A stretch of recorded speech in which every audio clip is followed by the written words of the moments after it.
This is the cartoon version of the Teacher of Philosophy with a fourth way of understanding Plato's Republic, this time in 4 analogies. The first analogy occupies the very first sentence of the Republic. The analogy is going up to Athens.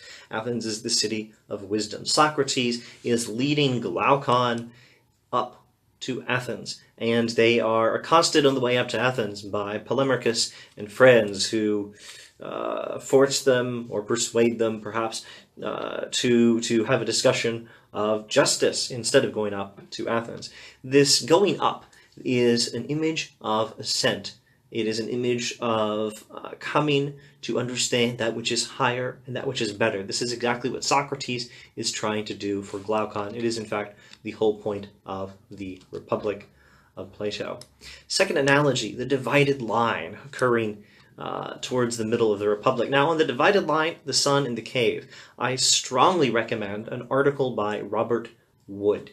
If you Google these words, Robert Wood, The Pedagogy of Complete Reflection, or Robert Wood, Plato's Divided Line Revisited, I believe you will find information on this article. It's a superb article on the Republic, particularly the middle books and these next 3 analogies. The divided line is the distinction between the physical and the non-physical. However, we're not drawing a line dividing physical from non-physical reality.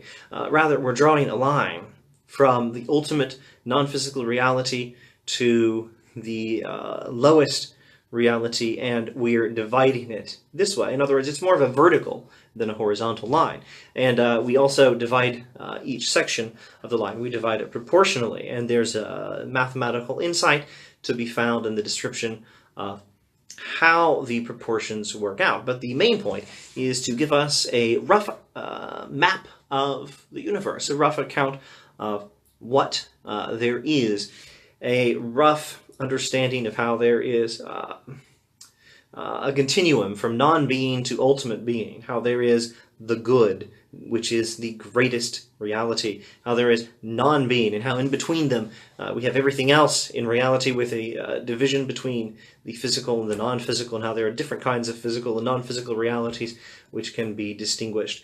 And it's a metaphysical account, but also an image of ascent. When we are going up towards wisdom, going up, as it were, towards Athens, the city of wisdom, we are climbing the divided line.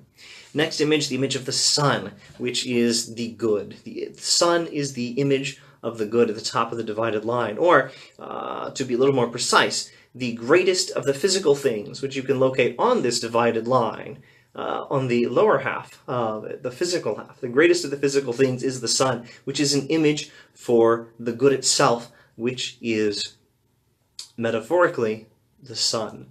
The sun is the ultimate physical reality, and the good, which the sun is a metaphor for, is the ultimate reality of all realities. And in the image of a cave, we have an account of education, but we also have another picture of ascent, a picture of someone climbing up towards wisdom, going up, as it were, towards Athens, but also going up the divided line and understanding better and more real realities as he goes, until eventually, in the analogy, he looks at the sun. But this, of course, is again just a metaphor for what he's really looking at. The eye of the mind, when he reaches the pinnacle of ascent, is seeing the good itself. Now, this is the metaphysics, this is the epistemology of the Republic. What does it have to do with justice? Well, quite a bit. Here is just one point. The person who really understands justice is going to be the person who understands reality. The distinction between metaphysics and ethics, study of reality and study of the good, is never more than a distinction. It is only a distinction, it is never a separation, at least in philosophers like Plato. The whole point of understanding metaphysics is an ethical point. So that we can live the good life. Although you could also reverse it. The whole point of living a good life is that we can understand metaphysics, because the good, the greatest good for us, is to understand the greatest good there is, the sun.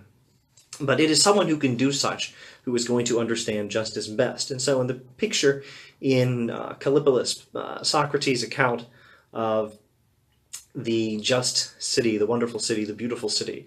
In Socrates' Callipolis, the Philosopher Kings, who are the only ones fit to rule. These are the people who can understand justice, and they can understand justice because they can understand the good itself. They've gone up, as it were, to Athens. They've ascended the divided line. They have seen the sun. They have seen the good. They are able to know what justice is and to dispense it within the city. And of course, returning to the soul, for which Callipolis is presented as an illustration, as an analogy, or as letters writ large to help us understand justice within the soul. Returning then to the soul, it is the wise person who has seen the sun, using the analogy, who is with the eye of the mind seen the good. It is that person who is best able to be just within his own life. And so we benefit from philosophy. We benefit from ascending to wisdom, climbing the divided line, from the education that helps us get out of the cave, the original meaning of liberal arts education, that which liberates the soul for understanding higher reality. We benefit from this by being able to understand how to be just ourselves. And of course, justice is worth it. Every aspect of the Republic ties into every other aspect. Go back to see the other videos from the cartoon version of the Teacher of Philosophy on this subject of why justice is worth it, and see if you can discern the connections to these analogies, because the metaphysics is there to help us understand the ethics in Plato's Republic.